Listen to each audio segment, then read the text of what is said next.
after I had the gastric pacemaker and I was overall doing better when the Botox was in my system, the issue was the Botox is a temporary fix, and I'm so grateful for the Botox, but it came to the point that my gastroenterologist, my local one who was doing my Botox, aka my Botox injector, he was like, you're really only supposed to get Botox 3 times. After that, like, they don't recommend anymore. And you're clearly dependent on it. Like, we're seeing the pattern as well as you are. You're coming into the hospital and being hospitalized very regularly. He makes the joke with me still to this day. If I see him in office, that he's like, "Hey, you're on the outside today." I'm Yeah, like, "Yeah, thank you." they let Uh, me out. yeah, they let me out. I'm Furlough. here for a little bit. Yeah. So it was this push and pull between, okay, I also agree. I think I need the G poem. I want the G poem, but my local gastroenterologist is telling me I should get it. My super specialist is super against the G-POEM because I would go and talk to him about it when I'd see him every couple months. And he was like, that causes all of these issues. It's permanent. If it doesn't work, like, you're screwed, basically. I am not for this. And the only reason you're getting better in the hospital, even with the Botox injections, is just because you're stabilizing yourself Mhm. while being in the hospital. So it was a lot of inner turmoil, as I think a lot of us have, where, your intuition in your body is telling you one thing of, hey, this isn't quite literally sitting right in my stomach. Um, and I think there's something to be said here. Like, I have this data. I remember I made him like charts, like literal charts of when I would get Botox, when I would be hospitalized, like all of this stuff to like correlate. And it was just, no, that's Mhm. not the case. And I remember getting pulled aside by his physician's assistant after he left, and she was like, I would get a second opinion, like, because I felt like I was being gatekept from the G-POEM. There was 2 doctors in the state of Georgia at the time that did the G-POEM. One of them already said I was too complicated of a case, and that I had Botox too much, and he didn't feel comfortable operating on me. So I went to get a second opinion at UCLA, actually, and they have a great gastroenterology motility clinic for anybody on the West Coast. I would recommend them. But I got a second opinion from my doctor out there, and he was like, "Yeah, I think you could be a candidate. Like, I want to do testing and see, but like, I think you would be a good candidate." And so I remember thinking, okay, I'm going to go do the testing with him and, we'll like verify that I'm a good candidate for this. Mhm. Um, but to my surprise and amusement, after being in the hospital back to back, because I went to the hospital because my Botox there again wore off, and it was not setting. The Botox was not setting. I guess, kind of self-selected out of the hospital after a little while because I think none of us want to be in the hospital. But No. I had to go back in a week later. Yeah, it's not the best place to be. No. But I went in a week later, and they were like, "No, like, you need to stay here for a good amount of time until you can at least keep down water." Like, because whenever I would go into the hospital, my threshold was if I could drink a tablespoon of water, or if I was throwing up a tablespoon of water or even a teaspoon, I would go to a local med spa and get an IV. And then Mhm. after about a week, if it's still the flare up wasn't settled, I would put myself into the hospital. So every time I was going to the hospital, it was because I couldn't keep down a teaspoon of water. So, Yeah. you're kind of supposed to go to the hospital, obviously. Yeah. So medical advice, I would recommend you, going to the hospital if that happens to you, especially after weeks at a time. Yeah. But that was kind of a wake-up call to me after the Botox didn't set right, um, and I was going into the hospital back to back. I had to be readmitted for the same issue, um, and it was a wake-up call about my health where I was working a corporate job. I don't wanna say in denial, but I was always prided myself on being the one who can push through stubbornly, so I'm a very stubborn person. And I was like, "I'm fine. I'm gonna do it all. Like, I'm gonna be in corporate and I'm gonna literally puke and rally, and I'm just not gonna eat at work and just deal with it." Yeah. And it got to the point where that was a wake-up call after already, I think, 3.5 years of having gastroparesis and vomiting at least 20 times a day, Yeah. where I was like, "I need to go on medical leave," and that was not an easy decision for me in Yeah, the definitely slightest. not. Yeah. Um, because I think that's something, I don't know if you've ever gone on medical leave, but anybody else in the community where, it's another part of you that you feel like you're losing, but like, on the outside, it sounds so nice. You're like, oh, you get to go on medical leave. You basically get to like, Go home have and summer sleep all day. vacation. Yeah. Yeah. You get to have summer vacation and like nobody gets that amount of like vacation time. You get 3 weeks in corporate America Yeah. and like you're so lucky.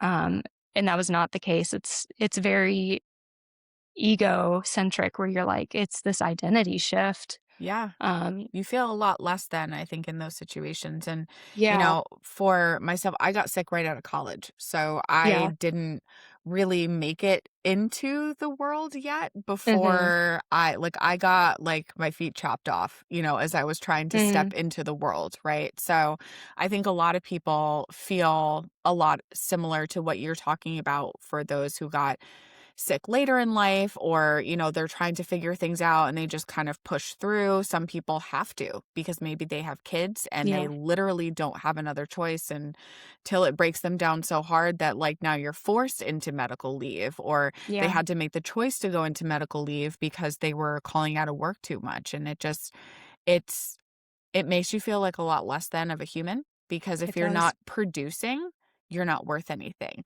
Or at least that's how it feels. I know for myself it Mhm, feels that way. I even now, as just a person who does things out in the world, I feel like I have to do twice as much to prove that I belong. yeah, When somebody I else does I half the amount of work, a quarter the amount of work, just human to human, and I'm like, "Oh, but what?"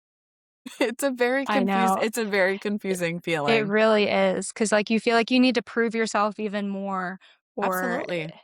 anything, because like, I feel like a lot of times with any sort of severe chronic illness, people kinda put you on this proverbial pedestal, and it's not in a malicious way by any means, but you kind of get put on this, like, "Oh, she's sick, but, like, she did this one amazing thing." Like, you're that, Yeah. like, story that people, like, will talk about of, like, you always hear about that person with cancer who ran a marathon, and not saying that that's not amazing because it is, but Uh-huh. like that's what people kind of expect you to do even more like when you're sick is like do amazing things and like you triumph anyways. And it's like sometimes like you need that medical leave quite literally just to To rest and survive. like Yeah. just to survive, and, like, I think that's something because like, we're such an output society, especially in America, of, like, "What did you do today? What did you produce?" And it's like, "I was productive today because I rested." Like, that was my productivity. Like, I was focusing on myself, and I was surviving today,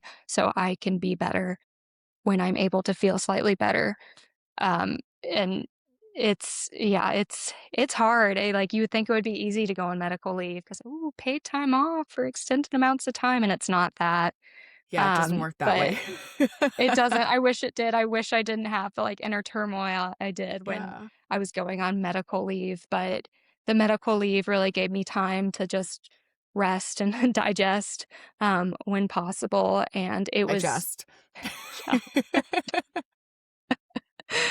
But in this time, obviously, I was going to a lot of doctor's appointments and just trying not to vomit a tablespoon of water. Yeah. And I was trying to convince one doctor that I need the G-POEM, trying to convince somebody else that I need it. And it was just this like one doctor's gatekeeping for me, the others like trying to schedule surgeon appointments for me. And it got to the point that I was not able to keep down more than a tablespoon or a teaspoon of water. And I was getting daily infusions at the med spa. So I was going and getting 2 bags of IVs because that's the only way that I could get hydration. Yeah. And finally, this surgeon in Atlanta was like, "Yeah, I'll take on your case." So I kind of ad hoc went and did my own G-POEM. I had my local gastro and my UCLA gastroenterologist giving me the go ahead, but I was not putting in my super specialist in Georgia down because I was like, no, we're just gonna go for this. And like it honestly, I feel like at this point can't get any worse. So like at least I tried. Like I'll sleep like well at night knowing that I tried. So he was fortunately able to schedule me in. I remember on my mom's birthday a couple weeks later, and like we brought in balloons and everything into the hospital for my mom. And like I have this picture of me, and it's so funny of me post G poem, and like I'm just like passed out. And my dad puts this like happy birthday cone hat on me and gets this balloon that says time to party. And I'm like passed out in my hospital bed, like with a That's cone hat and amazing. this That's balloon that says amazing. time to party on it. And I'm like, oh my gosh. So just like the funny moments like that, like you have to laugh. But Yeah. the G poem, and I know you said that you've had the G poem Mhm. from previous podcasts. So I'd love to triangulate this Yes. with you, but it saved my life. Same. It's, Yeah, everybody talks about it and everyone's like, "Oh, have you heard about this?" I'm like, "Yeah, I oh had yeah. it done. I did."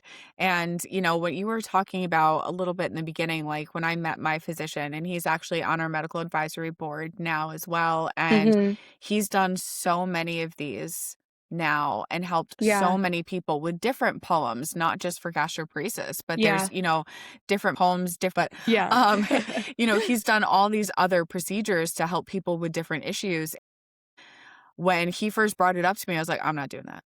Nope, I'm done." I was the one that said no, and he's like, "But No, this I yeah. really feel like this could help you." And we did the same thing where I had, I think, 4 rounds of Botox, and the first one was okay. Second one was really not good, didn't help me at all. I Mm, actually ended up with dumping syndrome, after because the Botox just was, like, too much, and he's yeah. like, would you trust me to let me do it?" And I'm like, "Damn it, I do trust you." So, all Yeah. And right, that's a leap fine. of Like, faith. we'll go in, do the Botox. He's like, if this works, I think that let's talk again about the Jeep. Like, talking to me very, very nicely. But like, Yeah. I don't know what else to do for you at the time. I'd already been on TPN. I'd already had tube feeds. I'd already been sick. I'd been on all these things and I still was struggling. And this was like the last resort. Tried all the medications. Nothing was working. So much like you, I was kind of like, what do I do now?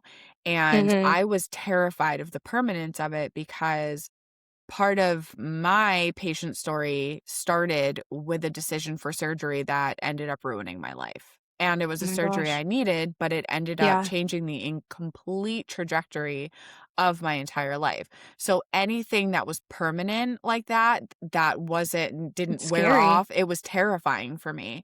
And I finally came to terms with it. I finally was okay with it. And I remember laying on like the gurney, they wheel you in the room before you go in and whatever. And I'm laying there and I start crying. I was Mm. terrified. And he was just like, "I've got you." And that's when I went to sleep. Was Oh my gosh, you're making me tear going up. to, going to sleep in a moment of, I know I'm Yeah. okay, and waking up. And I know your recovery wasn't wonderful. Recovery was Yeah. difficult. You Tough. don't know when to eat, what to eat. I was You're in nauseous. the burning feeling internally and just Yeah. feeling just, I don't know what to do. When do I test the waters? I still had my feeding tube as well. Still relied on tube feeds. But my full circle moment was being able to go out to dinner and share a meal with the man who gave me the ability to eat again. Oh my gosh. You're like literally, oh my gosh, why am I crying? I know I'm crying, but that's just like it's so like it's amazing to hear like that, obviously like neither of us are fully quote in quotes normal, but like what is normal? But like that you're able to do that with like the man that had so much trust in like you and Yeah. like wanted to help you out so much. Like those are the people that like really just like are the light at the end of the tunnel or the silver lining, like those amazing doctors that you would invite to your wedding or put them on your Yep. Christmas card or anything like that. And, like those friends and family and the fact that like your turning point is so beautifully visualized of just like you and him. sharing a meal together. And, it's a scary meal because eating in Every meal's general a and scary especially in meal, public, let's be yeah, real. Like, it is. anything, and I think that's a very common misconception with a lot of even going to the pacemaker, that, like, Yeah, there's the misconception that it stimulates the motility of the stomach, and yeah, that's not what that makes it does. work. Yeah. And, even with the G-palm, some people don't benefit from it at all, and it doesn't make them worse, but it doesn't make them better. It really doesn't do anything for them. And then Mhm. you have people like you and I who have over time a significant improvement. But it doesn't mean that gastroparesis is gone. It doesn't mean Yeah. that your nausea, your vomiting, or anything is gone. It's just less. I still have flares. I've been through one in the last few months. You probably have too. Yep. But they're a lot less than they used to Less. be. And I think the like how long they stay, and hopefully, eventually, you'll be able to try your Brussels sprouts again or find a way that I Brussels I sprouts will work for you.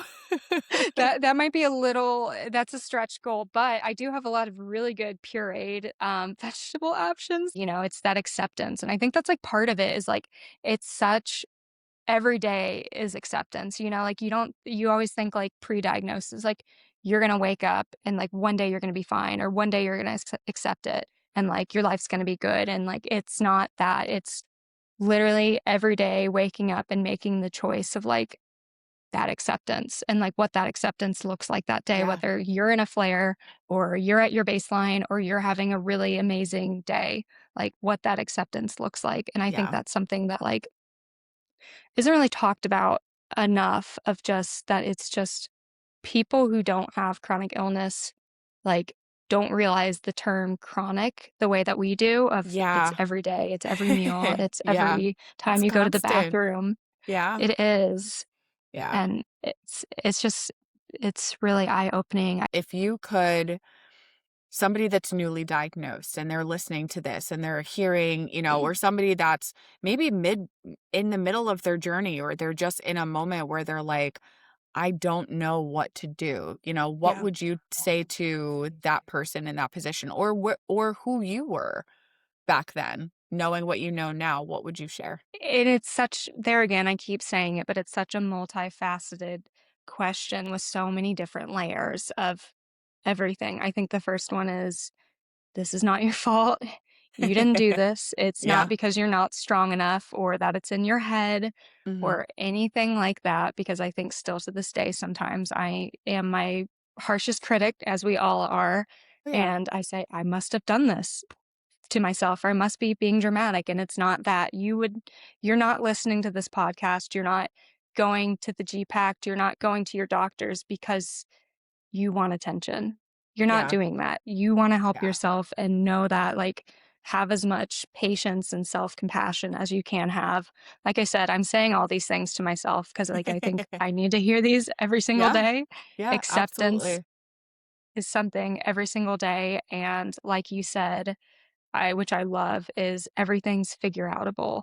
It might not be the same path or projection that you thought, but there can always be workarounds and listen to your body. Like, Yeah. when your body's off. Like, don't have anybody else tell you what's going on with your body that you don't feel yourself and that doesn't sit right with you. Yeah. No, that's beautiful. In summation, obviously, there again, you know your body best. Just trust in your body, even though it is misfiring every single way. You know your body.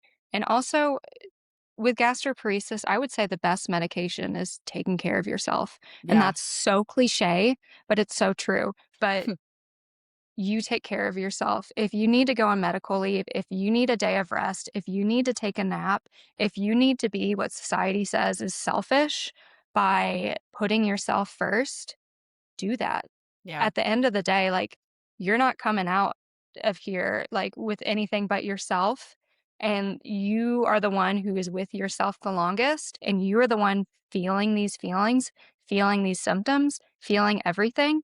Take care of yourself, protect yourself, be kind to yourself, and just keep those people in your life that are so amazing, that have persisted and have accepted and loved you unconditionally. Just appreciate them, appreciate everything you've gone through. Not everything you've gone through in the sense of the trials, but the toughest thing that you've gone through, you have still survived.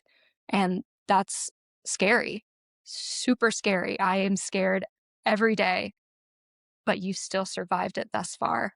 So just Yeah.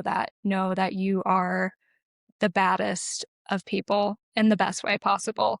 Like, you are not listening to this podcast because you are idle or because you're complacent. It's Yeah. true. Yeah. Oh, that was beautiful. That was beautiful. Thank you. Also, I want to say, Leaving puke and that in there. rally, baby. Yeah.